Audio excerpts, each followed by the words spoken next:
রসুল সাল্লাল্লাহু আলাইহি ওয়াসাল্লাম বলেছেন, ইচ্ছাকৃতভাবে নামাজ ত্যাগ করা কুফুরি।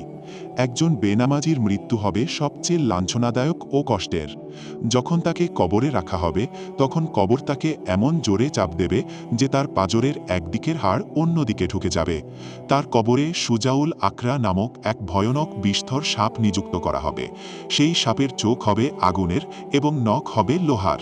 প্রিয় দর্শক, এই ভয়াবহ আযাব থেকে বাঁচতে ভিডিওটিতে একটি লাইক দিয়ে চ্যানেলটি সাবস্ক্রাইব করে রাখুন। সাপটি মৃত ব্যক্তিকে বলবে, আমি সুজাউল আকরা, আল্লাহ আমাকে পাঠিয়েছেন তোমাকে দংশন করার জন্য। সে ফজরের নামাজ না পড়ার জন্য জোহর পর্যন্ত এবং জোহর না পড়ার জন্য আসর পর্যন্ত কামড়াতে থাকবে। সাপটি একবার ছোবল মারলে বেনামাজি ব্যক্তি ৭০ গজ মাটির নিচে দেবে যাবে। সে যন্ত্রণায় চিৎকার করবে, কিন্তু দুনিয়ার কোনো মানুষ তার আর্তনাদ শুনতে পাবে না। কবরের অন্ধকারে সে বলবে, হায়, আমি যদি দুনিয়াতে ২ রাকাত নামাজ পড়তাম। তাই আসুন আজ থেকেই আমরা ৫ ওয়াক্ত নামাজ শুরু করি। হে আল্লাহ, আমাদের নামাজি হিসেবে কবুল করুন এবং কবরের আযাব থেকে রক্ষা করুন। আমিন। সাদকায়ে জারিয়ার নিয়তে ভিডিওটি শেয়ার করে আপনার বন্ধুদের নামাজের দাওয়াত দিন।